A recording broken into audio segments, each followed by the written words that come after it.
if you're the masculine representative in a relationship, you are more responsible for holding the order in the chaos and creating the structure in your relationship. But here you are handing it off to the feminine representative, and they actually don't want it. They're just holding it because if they don't hold it, the relationship will fall apart. Dudes, step into the driver's seat in your relationship. That doesn't mean that you have to do everything, but like schedule the date nights. Don't put it on her. Schedule the personal growth. Don't put it on her. Read some fucking books about relationships. In terms of providing the structures and creating space for conversations to happen, if you're the masculine representative, that's your job.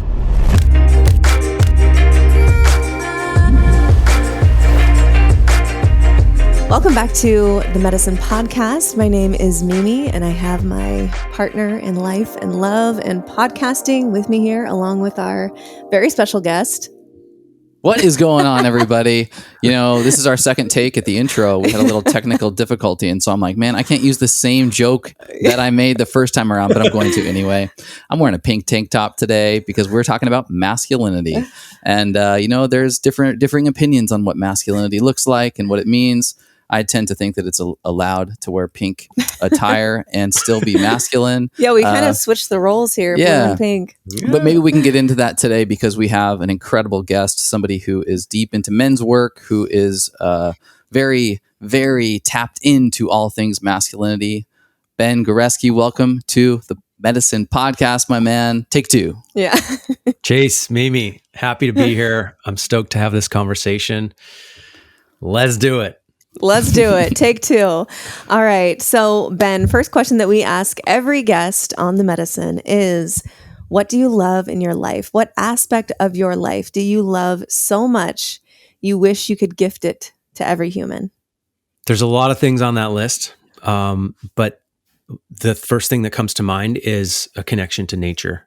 I live on an island off the coast of Vancouver, BC, and it's rural. And this is a new thing in my life. I've been a city boy for my whole life. I live downtown in Vancouver in an area called Gastown, which is like very concrete. Everybody's living in condos, and the only connection you have to nature is like the sky and like rain when it's hitting you. Yeah.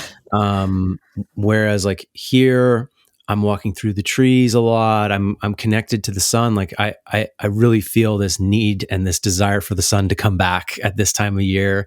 So I'm very connected to those rhythms and the moonlight and a lot of wood. Like I'm dealing with wood every day. I got a wood stove, and that connection to the elements is therapeutic in a way that I can't quite describe, but I feel like I'm connecting to my ancestral nature when I'm out there.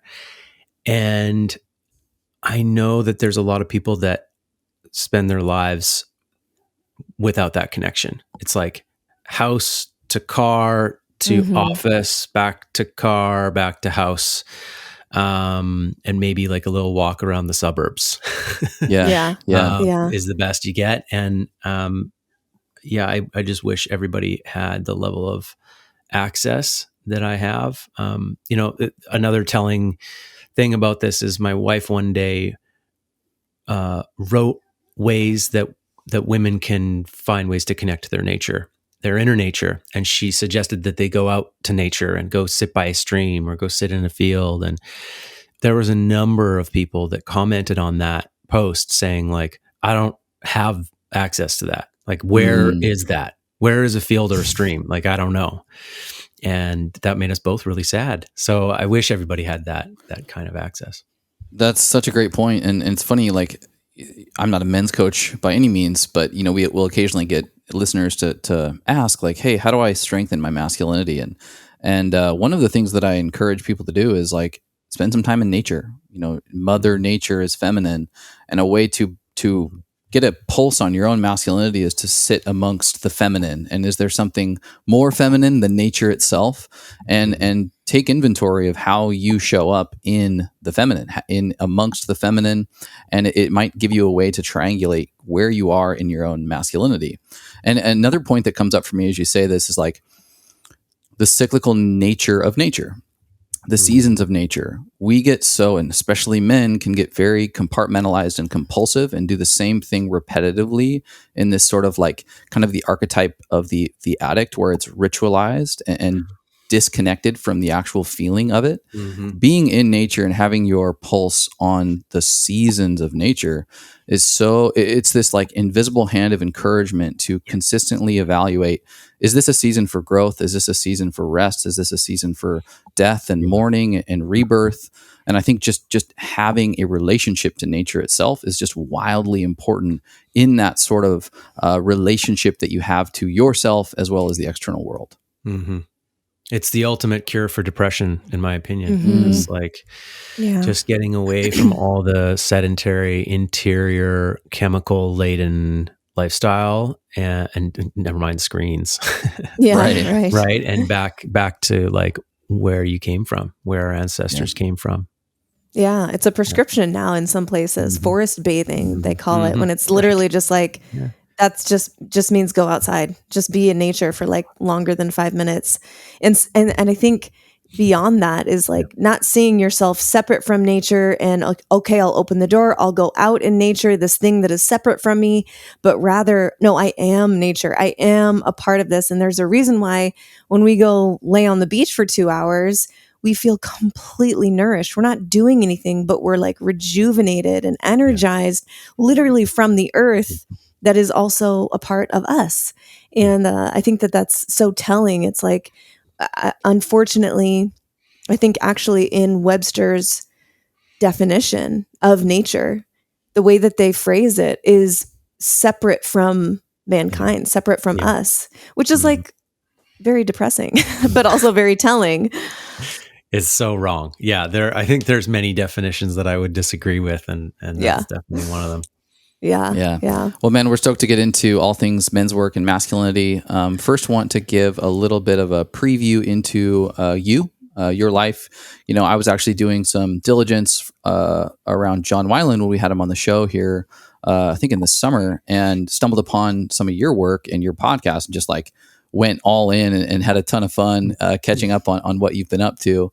But for our listeners, maybe if you could briefly explain, you know, what exactly you do in the realm of men's work and masculinity today, and a little bit about how you got into that work. Yeah, my brand is Evolving Man, and that's something that resonated with me a few years ago when I joined my first men's group and was thinking about getting back into coaching and counseling. I see myself as a connector. I try to connect to various medicines, right? Forms of personal growth, change, evolution, and then integrate them into myself, and then share them with other people. So I don't really see myself as a teacher. And in some ways, I don't see myself as a counselor. Coach really does feel the best for me because I want to inspire people. I want to lift them up. I want to help them find their medicine. And sometimes that takes some fire under the ass, you know, which is what a coach is more than a counselor. But the short version of my story is I grew up in a difficult home to live in. A lot of things were provided for us, but emotionally, there were some things lacking, and there was some safety lacking.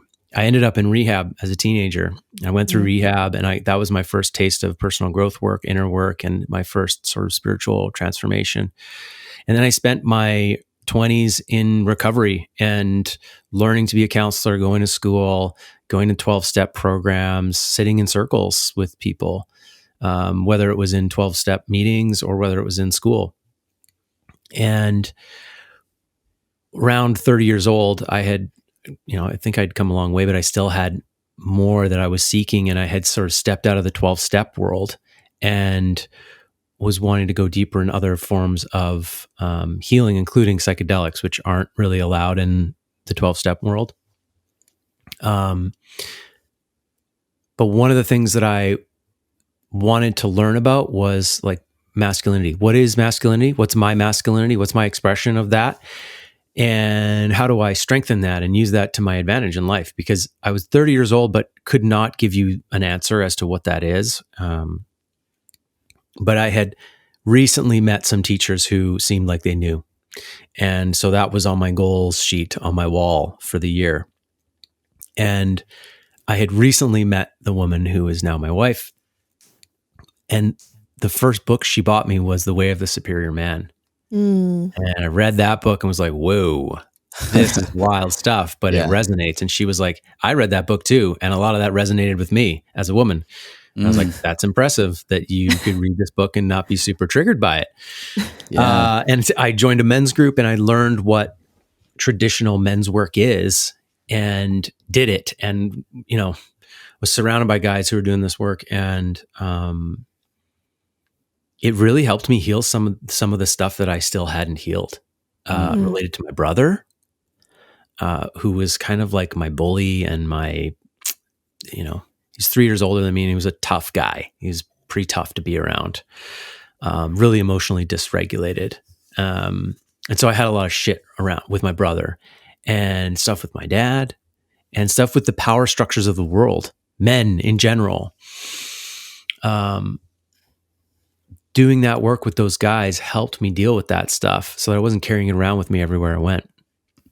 And I've become so stoked on it and just really wanting to share that message with as many guys as possible, because I realized like the addiction stuff that I was dealing with. Yeah, a lot of people deal with addiction and I want to help people with that, but it is a subset of the population.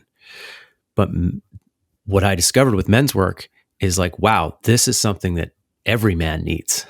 Like this is something we've all got to tap into, because I saw it made me better, but I saw it make every man in the circle better. And these were all like regular guys, you know? So that group was called the Samurai Brotherhood at the time. We've changed the name. It's called ARKA now, ARKA. It's a reference to the four mature masculine archetypes, along with other things like solar energy, fire, lightning, these sort of powerful things. And we've grown from like 2-3 squads, little groups, to 50.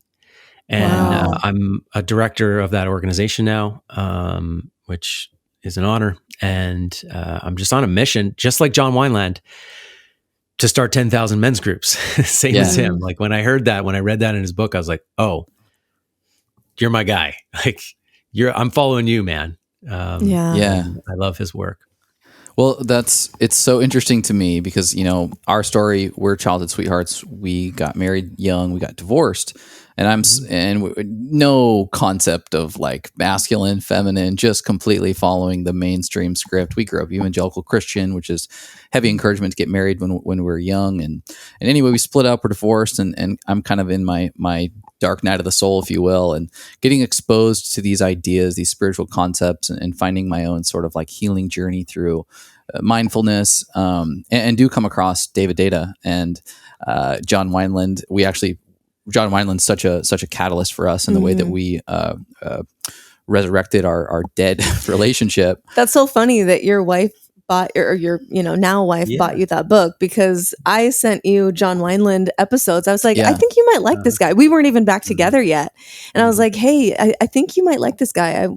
He's been really great for me. And then it was just like, it just resonated so deeply. But what came up was like, what the hell is men's work? Like, what are guys doing? They're getting together and like just figuring their shit out. And so maybe for the listeners and for me as well, because I've never been in a men's group. How are you defining men's work? What goes on in the group? Is it like an accountability team, or like break that down a little bit? Yeah, everybody's going to describe this differently. Every man is going to have his own definition of what men's work is, but what I say men's work is it's men have this tendency to get up in their heads, to get disconnected from life, from the world, from their partners. We have a tendency to self-sabotage, to get in our own ways. We have a tendency to disconnect from nature, to get really focused on power, money, sex, these very sort of shorter term, more futile goals. and disconnected also from the deeper parts of our nature, as well as our shadow, right? The shadow is literally a rejecting of certain sides of oneself, right? And so you can imagine a guy sort of taking these parts of himself that are important and just like discarding them slowly, one piece at a time, until you've got not very much of a human left, right? The world, society, life, the way it's all set up has a way of bleeding us of our vitality. And men's work is a way to restore that, to reconnect men back to their source of power and to reconnect them back to themselves. And we do that in a number of ways. And every men's group does that differently. But some of the most common elements are sacred space, sitting together, confidential, going deep, not just talking about the weather or the outside things. We're talking about what's in here and what's in this circle and what's between you and me. Real stuff.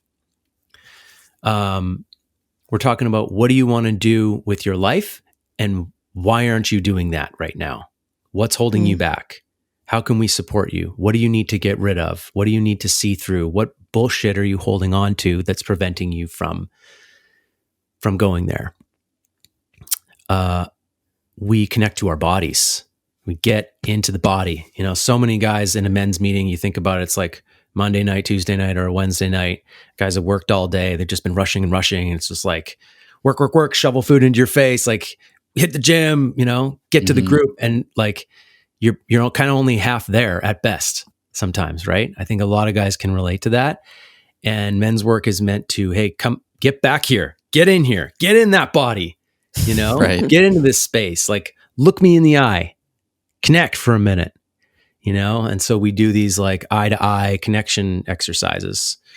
There's a lot of different elements to it. Shadow work, you know, reclaiming sides of yourself that are not appropriate anywhere else in society. We all need these kinds of spaces that we can go to with our darkest stuff, and our stuff that we can't show on social media because you just only show your best self over there. You only show your best self at work. And, you know, a lot of people hold back in their relationships too. Right. And so it's this place to really be fully expressed. And there's also focus on these sort of divine, ultimate, archetypal energies that we can aim towards. You know, the king, the warrior, the magician, the lover, and there's these sort of more sub-archetypes of those things, but taking time to focus on those things and, okay, like, yeah, what can we do to get into that energy of the warrior? What can we do to get into the energy of the magician or the lover? So that's like, well, I don't know, a 5-minute description of what I think men's work is. And everybody's going to do it differently, but that's kind of the core of what it's about. I love that. That's super helpful. And like, there's so much that's coming up that I want to, you know, pull the thread on. I think like trusting masculinity has been in the mainstream a task for the feminine, or a task for women. But I think there's an element and maybe an unseen or untalked about element for men as well.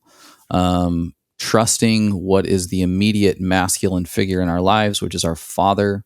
But even if you have a decent relationship with your father, it's authority at large in a lot of cases in the way that culture looks.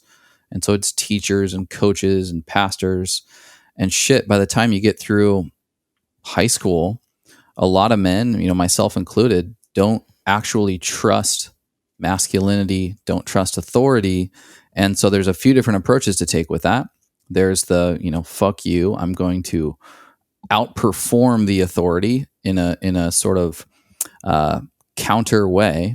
Or there's fear, and I'm going to be the opposite of that masculinity and become somewhat timid or disconnected or maybe even feminine. And so I think that it's so relevant to be able to at least discuss how important trusting other masculine human beings can be as just sort of a foundation. Yeah. And I like you say masculine human beings because we all have masculine and feminine energies inside of us. Right. And a lot of men are mostly masculine, but there's a ton of men out there who are, might consider themselves 50-50, or, as John talks about in his book, there's some sides of him that are more feminine and there's some sides of him that are more masculine, like energetically or sexually, or, in terms of how he expresses himself. So, just a little caveat for people that, sometimes your experience of masculinity in the world may come from a woman if you have a really masculine mother and your father takes a very feminine role in your house, or if you have two mothers or two fathers. Yeah. It tends to be a polarity there where one father is taking more of the feminine nurturing role and the other one is taking more of a structural masculine role. It tends to be more disciplinarian and disciplined. And you're right. We all have some wound with the structure of the world, the archetype that is meant to keep us safe, right? Like I see the masculine as this creator of structure and thus creator of safety. And for many of us, we were at some point wounded by that energy, whether it was done in a way that we didn't understand and was just like, whoosh, slapped, or whether you were spanked. Like I was spanked. And I actually, in my mind, I see it very trivially. Like, yeah, I was spanked just like the rest of my friends. It doesn't feel in my mind like a big trauma. But when you realize like what parents are supposed to represent, this kind of safety, when those people are hurting you, like they're like physically abusing you, or even my mother, like I said a bad word and she like would drive home, like 20 minutes later, she'd drag me inside and shove soap in my mouth and was like, wash my mouth out with soap, that is damaging because it makes you resent authority and power. It makes you not really trust that the authorities in the world have your best interest at heart. And like, they are going to keep you safe. They'll like only keep you safe conditionally if you like do what they say. And so you have to reject a part of yourself in order to be accepted. And so, we're all walking around not authentic because we had to change who we are in order to not get beat up in some way by the people who are supposed to keep the world safe for us.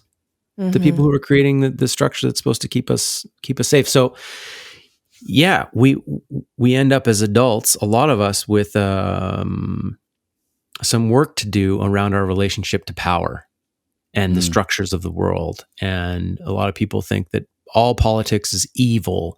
All corporate anything is evil. These sort of like blanket assumptions about the power structures of the world. All cops are just out to get you, and that speaks to our relationship to power and in some ways like not having stepped into our own power, because once you've stepped into real responsibility in your life, you start to understand what some of these structures, how they serve the world. But just to come back, like, I think a lot of people, they never actually will get there. They will never really get to their ultimate place of holding a burden or holding a responsibility for the world, holding a lot of power, until they deal with their relationship to that. They deal with their resentments and their wounding and thus projection onto the world that the world is like this based on what my wound was. Right. And so, Chase, you talked about this sort of two ways of reacting to that. And it's like, I'm going to like fight the world, like fuck the world, the punks, the rebels out there. And I'm going to like bring my aggression to the structures of the world and try to tear them down, and that doesn't work very well for like becoming a powerful person, unless you're going to be like, create your own gang, Right. join the mob.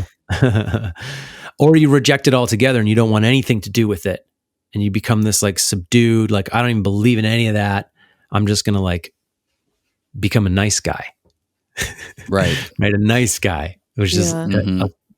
a whole other problem, which I suffered from, nice guy syndrome. So there is another way.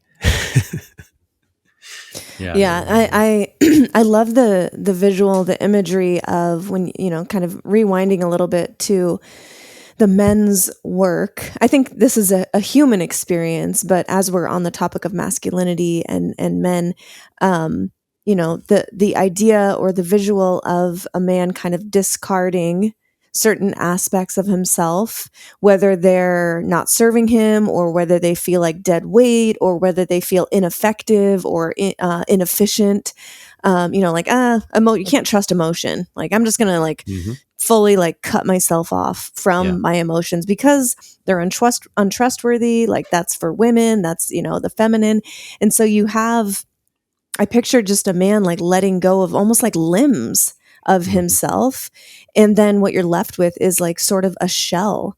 And I imagine that this is, some of the men that are coming to you are in this shell state where they're like, I don't know what I need. I'm just here. And I'm hoping that someone can help me. I'm sure that can you speak to that a little bit? Maybe like in the men that you work with, like speaking to their state and how you would kind of diagnose the current state of masculinity. Like, what are these men already, what are they getting right?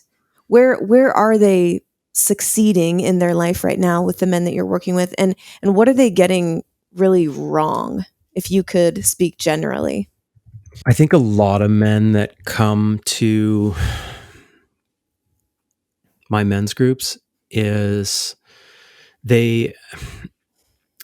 a lot of men have figured out the mechanics of life. They've figured out how to make money, and they've figured out how to succeed at a superficial level in the world. In general, especially I think in North America, if you're an able-bodied man who has a brain that's working, the system is set up for you to succeed. You've just got to find opportunities, learn how to put in work, learn how to show up, and not sabotage yourself every time. Build a resume, And for a lot of guys who I meet when they're 30 years old, they've figured out how to make money. They don't necessarily know what they're doing with their lives and like what their purpose is, and they don't necessarily know their mission. They've gotten good at some stuff. They have some skills and they have some great character traits and some good energy. But there is this kind of lostness that I see in a lot of guys when they show up looking for a men's group, because I think when you're 18, 19, 20 years old, it's common as a guy to think that the pinnacle of success is to be making good money and to have a great car and a nice house or a good place to live and a hot girlfriend, and a lot of guys, by the time they're 30, they get a good taste of that. They get some money. They've had some great life experiences. They've gone on some amazing trips, and they've like dated maybe their dream person. Maybe they are dating that person or married. But they have this feeling like, this isn't what I'm not feeling how I thought I was going to feel. Yeah. When I was 20, and geez, there's got to be more. And they start to look for signs that maybe that is true. And they start to see other guys who are also successful, but who seem happier, and who are talking about a level of depth that they don't understand. And so they come to an open house, or they comment on my Instagram, or they listen to my podcast, and then they end up sitting in a men's group being like, hey, some guys say like, I don't know why I'm here, but I know I need more, or I know I need some connection with men. Also, by the time you're 30, your high school friends are starting to get like, it's kind of getting old. there's some friends that you've been holding on to for the sake of like, we've known each other a long time, but like all you kind of do when you get together is the same old thing, and maybe you drink and maybe you party, and it's kind of like shallow. And again, you're like, is there going to be something more here? The midlife crisis starts to kind of creep up on you. And so you're seeking that. And one time I sat in an open house with a bunch of guys, and we went around this circle. There was about 20 guys there, and we said, why are you here? What's got you interested in men's work? And at least half the guys said, I am in a relationship with a woman. She's the best partner I've ever had. And I'm not sure that I have the tools to make this thing go the distance. And I need help. And that was my case when I joined. And it's interesting to go to a group of men for that, but that happens a lot. Why do you think that is? I think that is partially because of the way our society is set up. There's this focus on sort of like making money and achieving financial success and building your career. And there's a real lack of relational teaching and relational understanding. People will spend 15 years after high school to get a PhD, to go to med school, to become a doctor, and they will learn very little about anything other than the medical field. Yeah. And even there, you guys know that training is lacking too. Like the amount of time spent on nutrition or anything sort of alternative, there's this very sort of linear thing. But doctors aren't taught how to deal with finances. They aren't really even taught how to deal with their stress, or how to do relationships. And so they graduate with this like sharp intellect, but lacking in all these other areas. And I think a lot of people have that experience when it comes to relationships and relationship to self. Like we drive hard and we push hard, and a lot of how our society is built up is around neglect for self, and like put your relationships aside for the business, for the corporation, for the goal, whatever it is. And at some point we realize like, oh, I'm like starving right now. Yeah. And I didn't know it until this moment. Yeah. What's coming up for me there is, there's complete neglect for the development of emotional intelligence and neglect for just energetic agility. And that's masculine and feminine at large. And so I'm curious your thoughts, but highly likely that we'll default to what's been modeled in our life from a relationship perspective if we don't actively use conscious, intentional effort towards reprogramming some of those conditions that are probably default in our system. So maybe that's your parents, or at least the relationships that were in your community when you were younger. And so it's almost like you show up into a mature relationship, you move on from kind of the phase where you're having a hell of a time because you're young and you're beautiful and sparks are flying. And then you get into that more like second phase of the relationship where things get a little more logistical and you're a little more desensitized to, certain attributes of the relationship dynamic. And all of a sudden you respond in a way that sounds like your grumpy dad or your bitchy mom. And those buttons are just consistently getting pressed. It's like, whoa, there's my 30-year-old relationship button that is now being expressed. I have no idea where that came from. It almost just like vomited out of me. But maybe, is it that neglect? Is it the neglect of, maybe a decade or more of actually developing what it's like or what it should be like to have an evolved relationship? Well, I hear you saying what's true, which is that we tend to repeat what's taught to us. Like we're very, there's nature and there's nurture, right? Nature is your genetics and nurture is your environment that you grow up in. And increasingly, 30 years ago, we thought everything was genetics. We thought it was all genetic. And the further we go now, the more we see how our environment dictates so much that's going to happen down the line. And so, your experience of relationships when you're a child forms a image of how relationships should be that you then seek out unconsciously in your adult life. And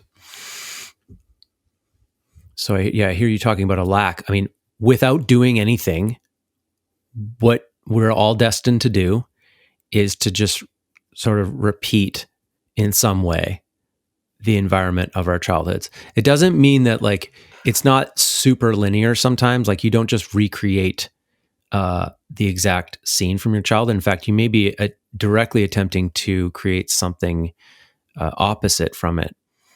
But something that's common in relationship teachings is this understanding of ghost figures. And so the idea is that when you're triggered, when it's a big trigger, something relationally is triggering you, think about who that person reminds you of or what memory that reminds you of. And often it's someone who was close to you, your mother, your father, or a brother, or an uncle who was in the house a lot, or a teacher that had a huge impact on you in a negative way. And what we react to in adulthood in a big way is historical. And so, in my case, my romantic partner will often be, I will see her as my brother. If she's confronting me, or I feel like she's trying to tell me what to do, or she's giving me some feedback, or I feel like dominated at all by her, it's about my brother. Interesting. And sometimes it's actually my mother as well, because my mother sort of put these control elements on me. I was like constantly in behavior contracts when I was a kid. So I was getting kicked out of school. And my mom was just trying to figure out how to control me and in some ways sedate me, calm me down. And I was sedated. I was put on Dexedrine and Ritalin. And so sometimes I'll project my mother onto her. Like I'll react pretty strong against something that she's saying, and it'll take her off guard because I'm triggered. And what I'm reacting to in that moment is this like emotion, this feeling that like I felt so many times as a kid. It's a reminder. And so she becomes a ghost figure from the past. And so we take those into our relationships. And so if you're listening to this and you keep ending up in relationships with someone who reminds you of your father or your mother, and you're like, it's the last thing you want. It's actually something that you're trying to escape, but it keeps happening. This is very common. This is what we do. If you think about, why am I attracted to the people that I'm attracted to? Well, because like hip size, lip size, I like these colors. But why do you like what you like? Like, you actually don't control that. You don't control why you like pancakes or bananas or the particular things that you like. You don't control that. It's just programmed into you. What you seek in relationships is the same. It's this largely unconscious thing. And in terms of personality and the way that a person shows up, we actually tend to unconsciously attract people who would fit the bill to trigger us and to bring up those old wounds and to become the person that we're trying to get away from. Yeah. Right. Yeah. I totally, I'm getting the imagery of, as you're talking about triggers and that our partner kind of becomes this ghost figure and why are we attracted to the people that we are? I almost think of it like hints, like little Easter eggs that your soul is opening up, like revealing to you, like, here's an Easter egg for you to find, AKA a trigger that's pointing back to, like you said, historically, something that needs to be healed or addressed or just looked at, just acknowledged at first before we even go to healing. Like, let's just look at it. Let's just be aware of it. Like, that's step one. And when you think about it, when you can spin it that way, we've talked about this before in other relationship podcasts with other experts, where it's like you should be thanking your partner when they are that mirror of, reflection for you, bringing up and bringing to light this opportunity for you to look at some aspect or some part of your inner world that still maybe isn't healed. Like, we really should be thanking each other when it comes up. Like, I mean, that's the last thing we want to do when we're triggering each other, is like, thank you so much for triggering me. Right. Like, I am pissed off and I'm so happy about it. Like, that's not what we do realistically. But if we were able to slow down and really like center ourselves, I don't know. What are your thoughts there? Yeah, it's this idea of saying yes to the challenge that's in front of you and claiming some ownership over it, because we tend to, a disempowered way of being in the world is to blame the world for doing what it did to us. Mm-hmm. And so, yeah, we do that with all kinds of things, and we do that in relationship. We blame the other person for hurting us or for not giving us what we asked for or what we needed. And yeah, it's a very disempowered, it's a sort of a childish way to be, right? And we can all be that way in adulthood. The empowered way to be is to try to find where you set up the conditions that created this possibility. Mm-hmm. In what way was I asking for this to happen? And the way that you're talking about it, it's like, what's the spiritual lesson that is upon me Yeah. in this conflict or through this thing happening to me? And that can even come through like when really harsh things are happening, like someone's crossing your boundaries. There's this saying that like we teach people how to treat us, and it doesn't apply across the board. It doesn't apply when you like get T-boned at an intersection, when it's just out of the blue. But like when you're in a long-term relationship with someone, there's this slow but sure egress that can happen with boundaries, where we give it away. Oh, I'm going to let this slide. I'm going to let that slide. And while a person slowly moves into our space, and all of a sudden they're like standing on us and hurting us. And we're like, how did this happen? Yeah. And this isn't about blaming the victim. Like, I want to be clear, because people are always like, yeah, well, what about abuse?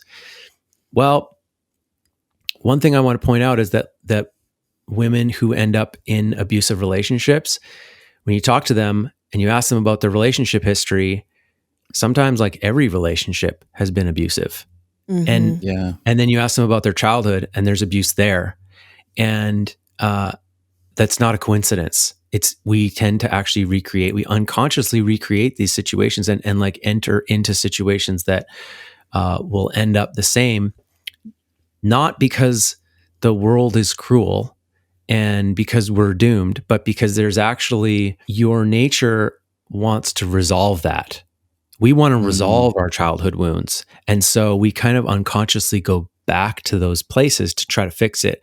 But if we don't see the opportunity and we keep that sort of external locus of control, blaming the world for doing things to us, we never get the lesson. And any woman who has escaped an abusive relationship knows that she had to really fight hard against her instincts to go back.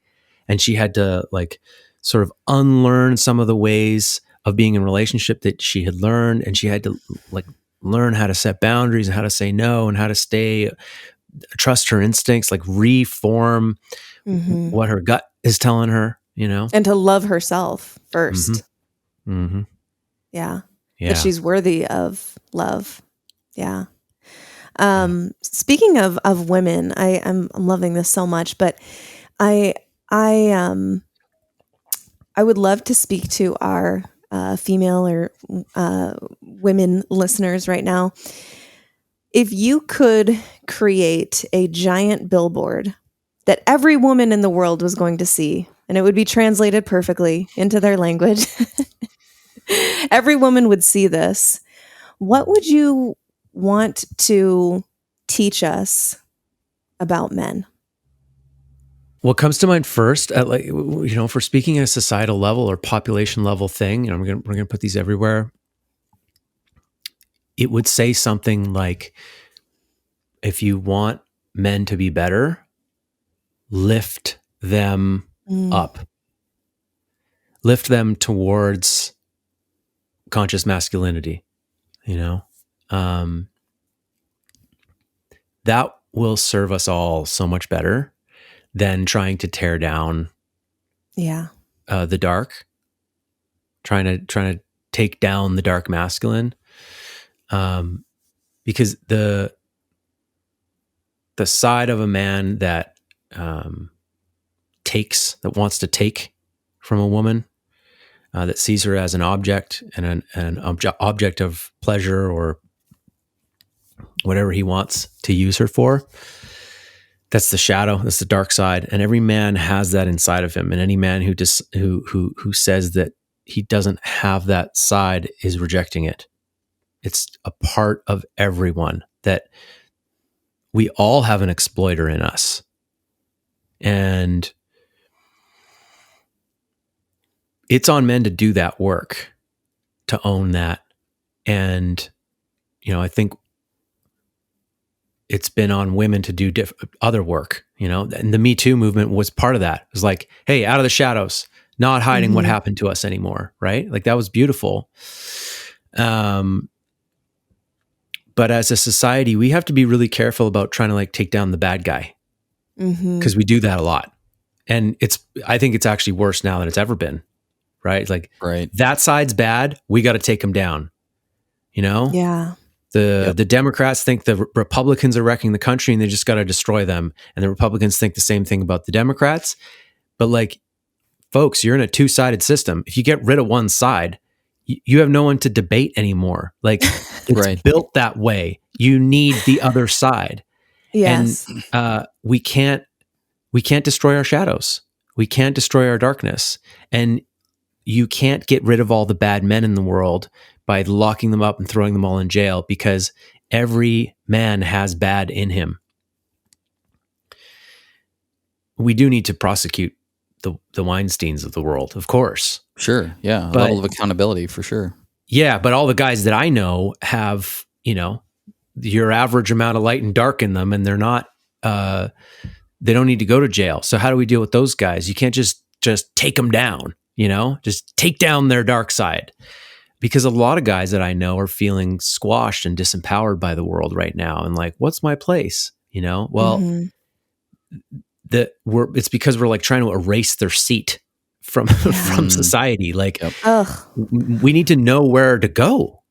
And the reason I say this with such passion is because my wife does this for me. She, in many ways, has made me the person that I am today, because she has lifted up the best parts of me. And she has mirrored and shown appreciation for what she's looking for from me, And I think it's very common to want to complain, tear down, destroy what you don't like. But you're dealing with a human, and we need to be invited to, we need positivity. We need acceptance and love. We need things to come from love if we're really going to move towards them. Right. And so that's what I want to see more of, is the whole world guiding men towards what we might call the conscious masculine. And while, acknowledging the shadow, but it's just the shadow makes the news. It gets people upset. Yeah. Fear and anger on social media sell better than love and consciousness and unity. And so that's I think what we need more of. Yeah, I mean, it's ladies, watch your guy literally just blow up in his chest when you speak to the versions of him that embody the king, the warrior, the magician, and the lover. It's you can literally see the masculine inflate legitimately when spoken into that way. I mean, just in our relationship dynamic, dudes love compliments. We love being spoken into the versions of ourselves that we know is our potential. Yeah. It's so motivating. It's something that I talk to women quite a bit on the podcast and on social media. And empowering your partner. Like, what does an empowered partner look like? How do they speak? How do they speak to each other? Are you looking for opportunity to tear down, to score keep, to make them feel dumb? Mm-hmm. Well, that dude guy is probably not going to have this overflowing abundance of confidence and, this desire to ravish his woman like we all want to be, And I think that that's a real awakening, for certainly women that I've spoken to, realizing like, oh my gosh, I didn't realize how much I was tearing my man down and can't remember the last time that I spoke into him. And this is just about, becoming aware of ourselves and what's the starting point? Where are we starting so that we can choose differently? That taking inventory of the situation is really important. But I think that's something that gets looked over a lot. And certainly this can go both ways. That's also another thing that I get whenever I have a post on Instagram or whatever about emasculation and how all the sneaky ways that it finds its way, its tendrils locked into relationship, where it just becomes normal. Oh, that's just our sense of humor. Oh, that's just how we talk to each other. Mm-hmm. And it's like, okay, that's fine. But the question is, what do you want to create in your relationship? Do you want to create a relationship that is bantering and you're poking each other all the time? Or do you want to create safety and love and ravishment and depth? That requires a different set of ingredients than the former. Yep. And that's my rant on emasculation. Yeah. I feel very strongly about it. I think part of what goes on in relationships is we kind of make our partner everything. And I'm imagining a woman constantly bringing her complaints to her man. And in some way it's our nature it's our nature to want more. That's for sure. But the dark feminine tends to bring that in a way that is just complaining. Right. Mm-hmm. Women need relationship support. They need other women to talk to about their relationship, and sometimes other men. I have my wife's friends call me sometimes to just reflect and listen, and her female friends. Her female friends. Yeah.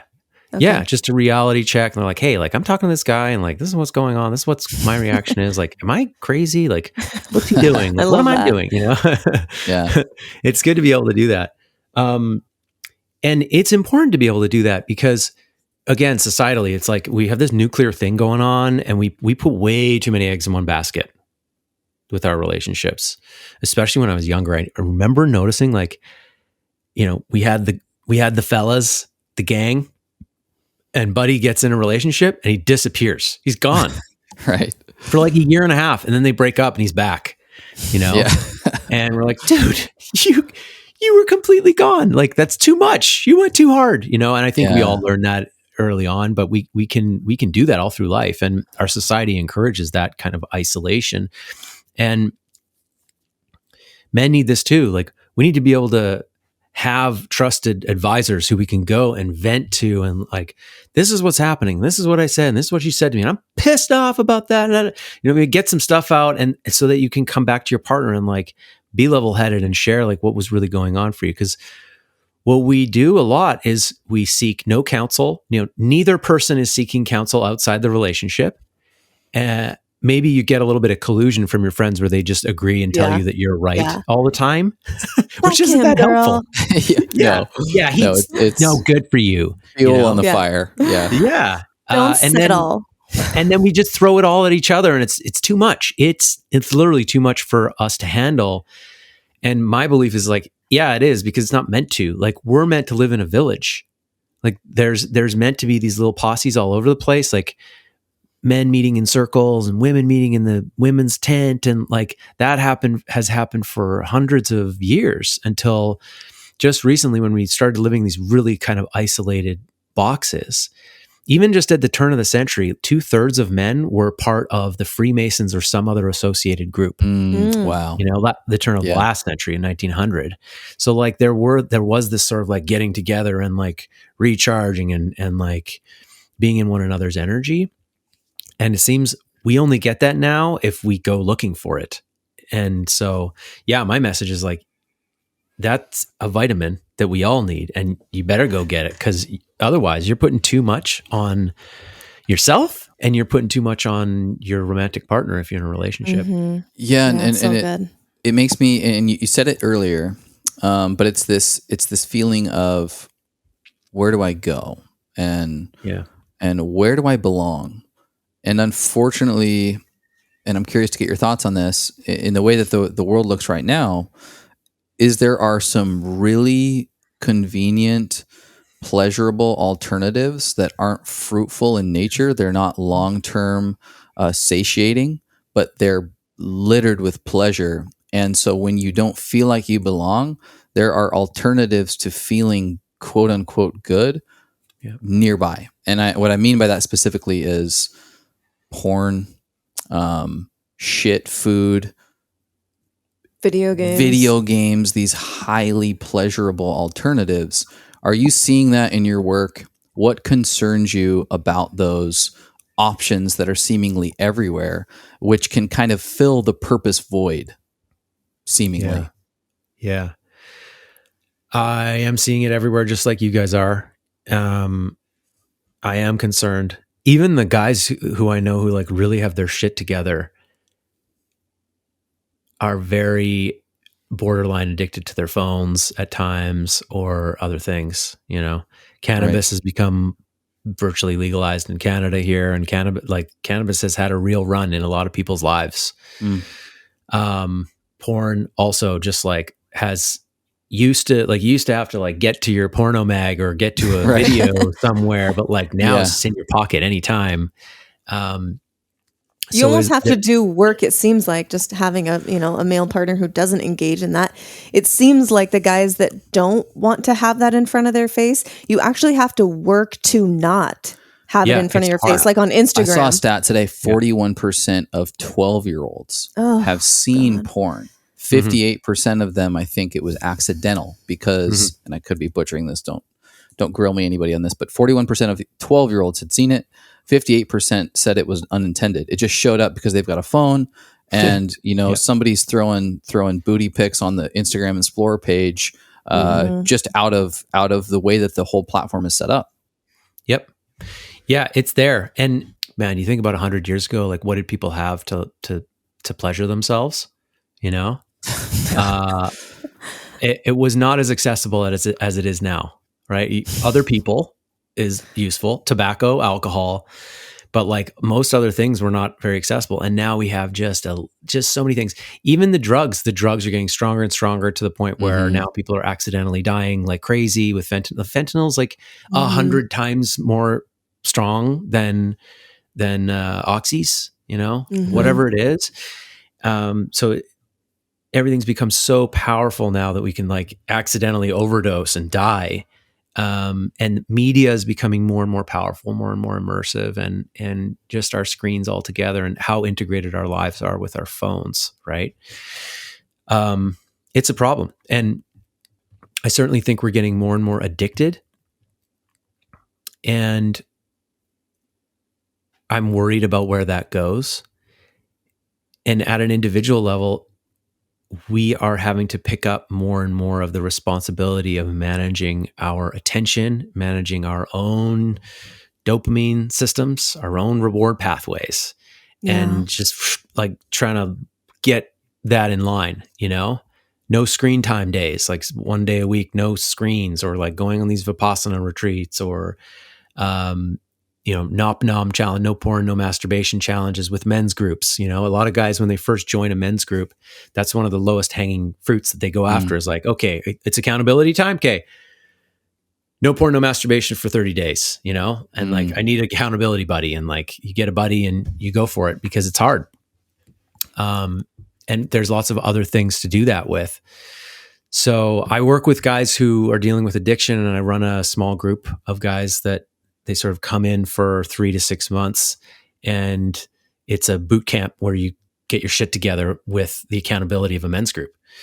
And I think we're going to need more and more of those as time goes on, because I think my worry is that we are descending to a place where we're all just like, we turn into these mushy blobs that are just like plugged into the matrix, and we're just like, give me more pleasure. Like there's a few movies about this. Wally. There's a Wally. Yeah, Wally. Wally's so good. Yeah. And then there's the other one where it's like this dystopian world where everybody became stupid. I know, man. If I remember the name, I'll say it. It's a great movie, but I'm worried that that's where we're headed, and the only way we're not going to get there is if individually people really like reclaim their sovereignty and their choice about when to engage with these tools. Yeah. These pleasure tools that we have, right, that also happen to be the things that will make us money and get things done, help us learn things and help us remember stuff and keep the time and navigate us to where we want to go. Like they do all the things, and we have to really be in the driver's seat around how to engage this stuff. Yeah, you're so right. And it definitely comes down to the individual, but then it, ripples through the household. And, we were talking before we pushed record that you're a new dad. Congrats. But we would love to hear on that note of starting with the individual, but it also, starts in the home. And we'd be curious to hear from you, how are you approaching your role with a new baby, and boy or girl? Remind me. Girl. Okay. So you're a girl dad. How are you looking to embody? What are the pillars or nutrients or values that you want to embody for your daughter? What does that look like for you? How are you approaching that? I really want to, first of all, be present for her. I've endeavored in my life to live in a way that doesn't require me to be away from home for 40 to 50 hours a week. And some people are down for that, and they will do that, and they will shape their lives around that. But my dad was away a lot. He was a doctor, and he was really dedicated to what he did, and he was good at what he did. But, I missed his presence in my life. And I also missed this like masculine structure that comes from love. From him, he would just kind of like come in and like drop the hammer and then leave in a way. What I'm trying to bring with our daughter is this like open-hearted presence, fun, encouragement, safety, with some of the unique things that a father provides. Like one of them is this sort of like challenge, and the creation of games that might take a child to their edge, wrestling, jumping, like some of the things that require your safety threshold to be a little bit lower. It's like mother's safety threshold's like way up here. Father can take up all this certain space with kids, and like let them run a little bit, let them get hurt a little bit and explore the world. I really want to be there for her to do those things. And to also be an example of like what the integrated man is, which is like not a man who rejects his own femininity, his own feminine side. Right. And I think, men's work isn't just about only the masculine stuff. All men have a feminine side. And I think what we refer to as toxic masculinity very much has to do with men rejecting their feminine and all things feminine in the world, which I would say is like, their emotions is a big part of it. and just like subscribing to this like small box of what a man is, like a man can't wear pink, or right, like we were talking about earlier. Yeah. A man can't sing or be joyous and expressive. Because like I come from Alberta, which is like the Texas of Canada. And there was this thing around like, raising your voice like I am right now, or singing, or expressing your desire, your yearning. Here, this is what I want, or dancing. All this sort of like rejection of these subtly feminine things. And an integrated man has a connection to all of those things and doesn't reject them and encourages that. Because how this plays out is if you reject all of these things in yourself, you will reject them when you see them in other people. You'll reject them in your feminine partner, and you'll reject them in your daughter. Yep. And my goal is to not do that with her, and to really embrace her, all of her masculine and her feminine qualities as they come through. And really it's like, explore that, encourage that, and give her that open forum and space to explore.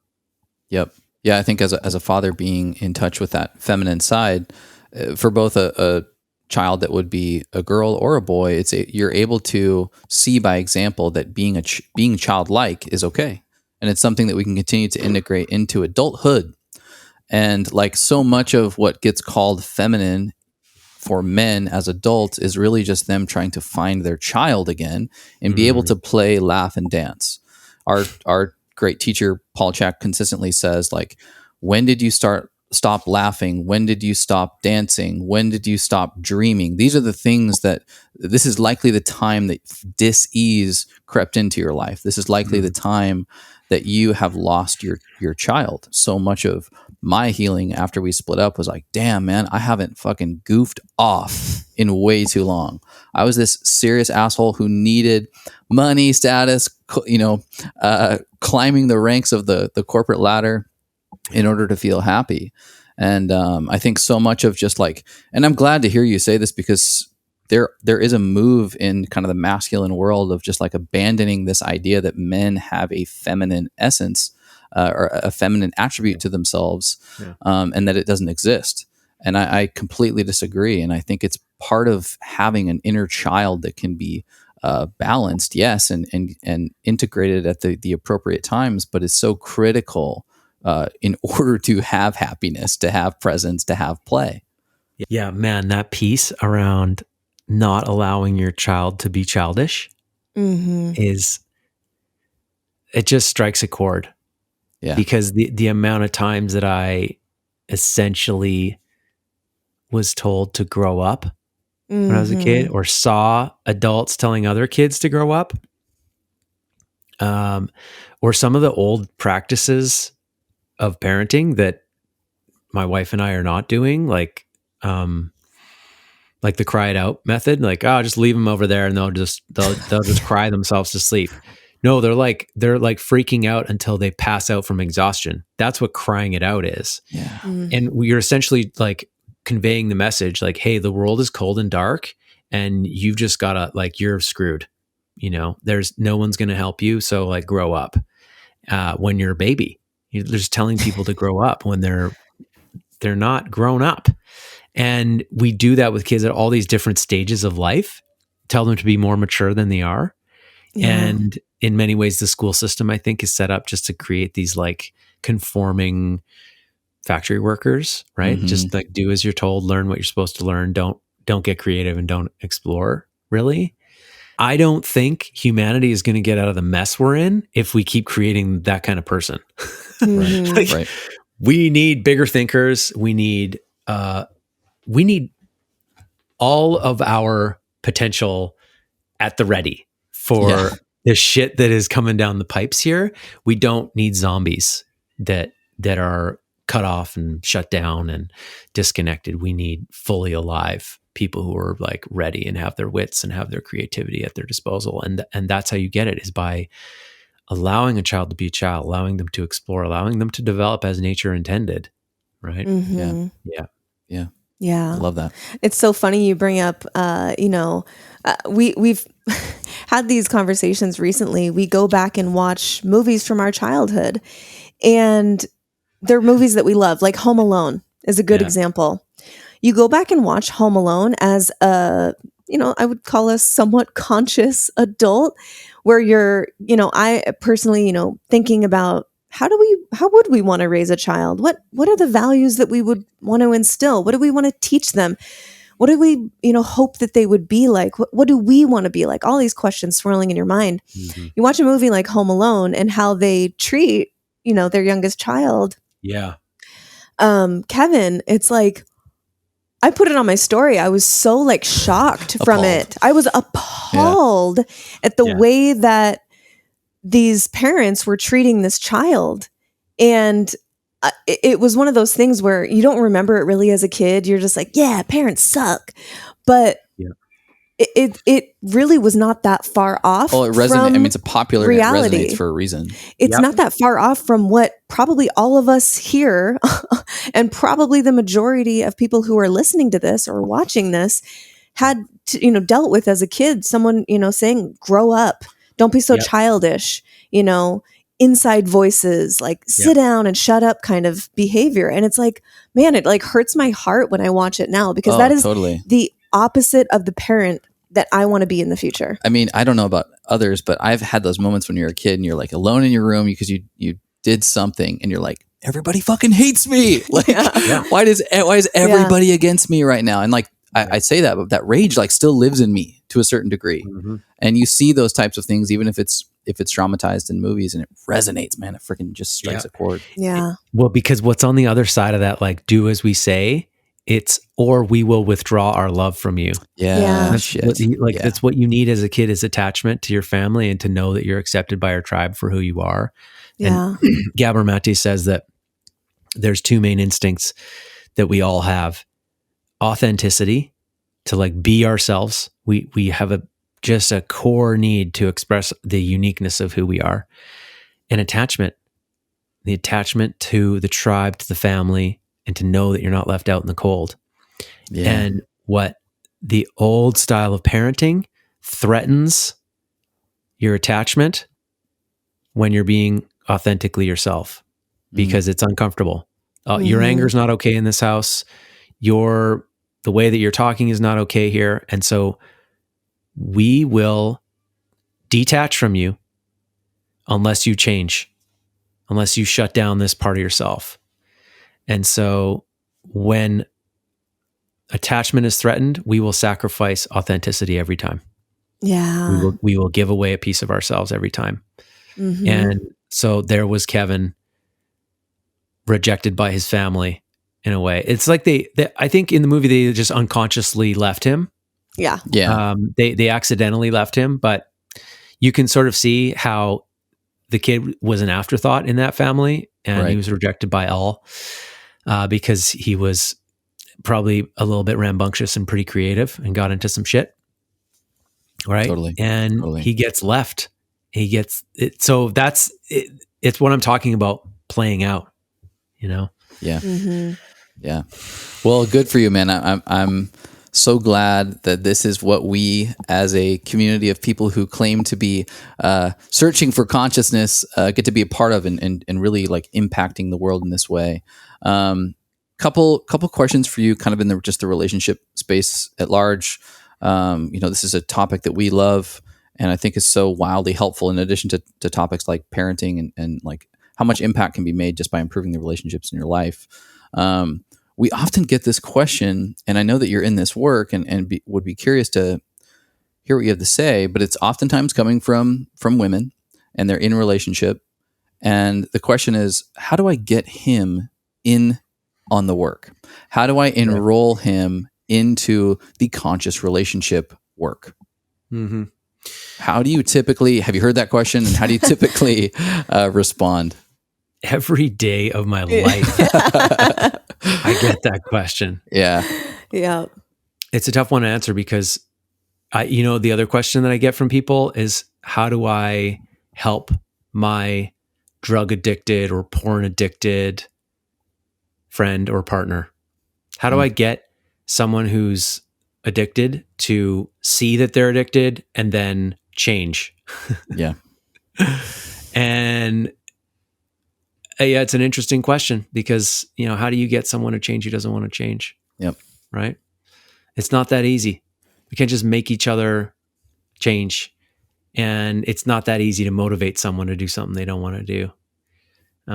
There are ways that you can leverage your relationship with a person. When it comes to addiction, it's like you can have an intervention. You can sit them down, get them in a room and back them into a corner and tell them how this is impacting you and how you're not going to enable them anymore, and that can create enough of a fire under a person's butt to get them moving. When it comes to getting into the work, what I advocate for is just lighter versions of that, partners telling each other what they want, like, I want to do this kind of work with you. I want this kind of a relationship where we talk about our feelings and we dream together and we can explore our shadows together, or we can talk about our dark sides, and where we can talk about, how you're a ghost figure in my life and how I'm a ghost figure in your life and how that's showing up. I want to be able to do that kind of work. I want to, maybe you want to go to a John Wineland workshop. Maybe you want to go to a Harville and Helen Hendricks workshop and work on your relationship. Like, speak to what you want. I think that's the most important thing, because it can be easy to focus on the complaint, like we were talking about earlier. Right. Mm-hmm. But I think it's also important to speak to what you don't want, and both me and my partner have brought things to one another about how we're communicating and said, like, hey, this isn't okay with me, how we're talking to each other right now, or that I wasn't included in this decision, or whatever it may be. We have to bring those things to each other. We have to tell a person when the relationship that we're in isn't measuring up to the relationship that we want, while being realistic, of course. Like, it's in our nature to always want more, like I said. But I think a lot of people, they just hold back. They don't speak their truth about what they want because they're afraid they're going to lose love. Right. Mm-hmm. And so the main thing is, like, be courageous and talk about what you want and show a person, hey, like, this is what I want. Like, this stuff's out there now. Like, your podcast is out there now. My show's there. I've got my podcast. I've got my Instagram. I've got the Conscious Relationship Council, which is like a men's program that's 12 weeks long, where we take guys through and we teach them the tools of relationship. And we also get them digging into their own ghost figures and looking at their own shadow. Right. And so showing men, like, hey, this is out there. And, like, you put $10,000 into this course that was going to, like, increase sales last year, and it might be worth putting $1,000 into your relationship. Yeah. Those conversations need to be had. And those, again, thank you to the women who do that. I also want to say it's on men to step up. Like, it is not a woman's responsibility to get a man to do men's work. I advocate for women to speak to what they want and then let go, and then go do your own work. Go change yourself. Join a women's group. Go embody the change that you want to be, and you will change, and he will feel that. And at some point he will realize, like, oh, I got to, like, step up or I'm going to lose her because she's going somewhere. And that is what I was feeling when I met my partner. And I was like, okay, she was like, hey, I'm going to take this conscious relationship training. I know we're only 2 months into our relationship, but, like, I really respect the teacher and I want to learn. So I'm going to go do this. Do you want to come do it with me? That's all she said. And then I was like, this is going to go deep. And if she goes there and then goes deep and I'm not there, she might meet some guy who's deeper than me. Right. So, like, I was like, I better go just to, like, at the very least, like, hang on to this relationship. And I'm interested. I don't like that she's the one taking the initiative here. I'd like to be the one taking the initiative, but I'm backed into a corner here. So I'll do it. Yeah. Sometimes too, like you don't know what you don't know, right? Like sometimes we're not even speaking directly to men, and of course women as well, but in this conversation of a woman trying to enroll her partner, sometimes I think the man, we're so in these ruts of relationship, they're not even aware of how fucking amazing it can be. Yeah. How you can be lit up by your relationship, how every part of your life gets better when you invest into the jewels that are there just waiting to be uncovered between the two of you. I think you just don't know what you don't know. And when you look at your, buddies on Saturday when you're watching football or whatever, and it's like, oh, that seems pretty normal. Look how they're, like this is normal. This way of relating is normal. And I think that sometimes that exposure to another man like yourself or like Chase or John Wineland, where it's like, oh, that kind of man and that kind of relationship, that kind of dynamic exists. They look really happy together. And that's still a manly man. That's still an alpha male, whatever you want to call it. And I think that part of it is just being aware that it exists and that anyone can tap into it. Yeah, we have a wild ability to numb. Yeah. Just a wild ability to numb. In addition to having resources to numb with, and then we can get lost in our own idea of purpose and attach ourselves to the outcome, such that we've convinced ourselves that we're doing what we're supposed to be doing. This is my purpose. This is my vision. And in the same way that we would hunt for the outcome of the kill and numb to the surroundings of thorns and cold, because we're so attached to whatever that purpose or that outcome is, we lose out on the ability to pick up on the senses and the feedback that we're getting from people that we care about. And at least that's for me. So well said. Yeah. I think also, back to the piece of the woman or the feminine responsibility, like what is her responsibility in this? You spoke to it beautifully. Just communicate. We've all made the mistake of thinking that our partner should be able to read our thoughts. Why isn't he reading the relationship books? Why isn't he interested? He must be fine with us going nowhere. And that could be the case, but it could also very much not be the case.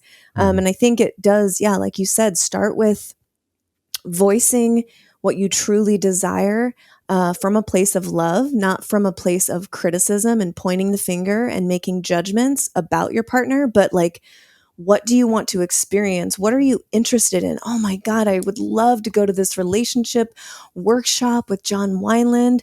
I would love for us to go together. And what it would provide for me is blank. Like, let your partner in on the why behind it as well. And especially if you're speaking to a masculine, like, what would this thing, this event or this program or this book or whatever, what would it provide for you? And I think that that can be helpful too for women, looking to enroll. Yeah. And the last point I would add is that I think men assume they give the responsibility of the relationship and the relational things over to their feminine partner. And feminine beings are more relational by nature, and they're more concerned with relationship. And so we tend to offload any leadership in the relational field to our feminine partners. And I really love what John says about this, because he's like, if you're the masculine representative in the relationship, you are more responsible for holding the order in the chaos and creating the structure in your relationship. But here you are handing it off to the feminine representative, and they actually don't want it. They're just holding it because if they don't hold it, the relationship will fall apart. And so, dudes, it's time to wake up and see that you are responsible for many of the structures, for all of the structure in the relationship. And so if something's happening that both of you are not happy with, or one of you isn't happy with, I challenge you to accept responsibility for why that's happening. And it may be because you implemented a structure that's not working, or oftentimes you failed to implement or failed to communicate or failed to set up something that would have created that for you. And so step into the driver's seat, guys, and schedule the date nights. Don't put it on her. Schedule the personal growth. Don't put it on her. Read some fucking books about relationships, not just nonfiction scientific stuff or stuff about business or fiction. You know, like step into the driver's seat in your relationship. That doesn't mean that you have to do everything, but like in terms of providing the structures and creating space for conversations to happen, if you're the masculine representative, that's your job to create the structure. And like, I didn't get that. I didn't get that until John said it, really. And lo and behold, my partner has relaxed more as I've leaned into that more. And I think it's totally okay because the feminine is so in touch with their senses to pick up on when the structure needs support, fixing, evolution. And so for the feminine to bring it to the masculine, saying, hey, I'm sensing something with my feminine capabilities, should be not threatening, but wow, yeah, totally. I understand that that's something that you have the ability to pick up on, likely before I do. Yep. Let's look into this. Let's figure out what the architecture needs to look like. Yep. Before we let you go, and you mentioned it, book list, masculine book list. Where do people start? And then men's work 101. There are some guys who I hope we've lit a fire under, including myself. Where do we start from a men's work perspective, and what's your collection of biblical masculine works? Book list. I will start with 2 new releases because I think they're really good. And like, hey, you want to start at the state of the art? Go here. Yeah. You know, and then maybe go back into history and see where like the origins of this came from. Connor Beaton's releasing a book this month in January. So maybe when this episode's out, it's called Men's Work. Check out Connor's book. Connor's been into this about the same amount of time as me, but he's studied with a lot of great teachers, including John. John's book, From the Core, solid. So solid. And if you want to go all the way back, go back to the 90s, 2 books, The Way of the Superior Man by David Data and King, Warrior, Magician, Lover by Robert Moore and Douglas Gillette. And if I could add 2 more books, I would say No More Mr. Nice Guy by Robert Glover. He came on my show. Robert's got so much experience and is so solid. And The Way of the Conscious Warrior by my teacher, P.T. Mistelberger. Cool. Haven't heard of that one. I'll have to check that one out. That's the one I haven't read. So. Yeah, it's awesome. Like, you know, it didn't like bubble up the way that some of these other ones are, but it's good. It's good. And there's a lot in there around like studying ancient warrior groups and drawing from the qualities that they had, because none were perfect, of course. They all have their like dark side. But Men's Work 101. I have a men's course, a video men's course called The Integrated Man that guys can take. My brotherhood is called the Arca Brotherhood, ARKA. I'm a director. It's not, I wouldn't call it, I call it my brotherhood because it's like in my heart, but I'm a supporting director. Check out the Arca Brotherhood. We've got online groups and in-person events, some of which I run. And other than that, like find a men's group in your area. You know, the online groups are great. We created the online side to get men forming groups in their own city in person. And we have done that. And so we've got some groups speckled around North America. If there's a men's group in your town, like go check them out. And if it doesn't resonate, find another one. Join Arca or join Connor's The Alliance. He's got The Alliance. There's Sacred Sons more on the West Coast. And there's Every Man more on the East Coast. But like get into a men's group. And that's where you'll learn. And if you want to be a leader, I get guys come to me sometimes like, hey, I want to lead a men's group. And how do I do that? Like, can you point me in a direction? I'm like, join a men's group and emerge as a leader, and the rest will become clear. Right. Yeah. Yeah. I love that. That's so good. Thank you so much for the work you're doing, man. Guys, if you haven't checked out the Evolving Man podcast, I would highly recommend it. I just feasted upon it this summer when I found it. You're such a beautiful marriage between kind of the John Wineland, David Data world. You've got one foot in that. You can speak to it and appreciate it while also having a super practical, rational approach, maybe like the Dr. Glover approach. And it's really refreshing. It's easy to get confused in this space a lot of times. And I just appreciate how, not neutral, but balanced and stable you are in this space. And it's you keep one foot on the ground, all while having an appreciation and a reverence for that which is metaphysical. And so, so much gratitude to you, my man. And hope this is just the beginning of a fruitful podcasting relationship. Thanks, folks. Yeah, really appreciated this conversation with you, Chase and Mimi, and nice to get to know you too, and to dig in and get some heads turning, and hopefully inspire some work. Yeah, I'm gonna piggyback on the love sesh.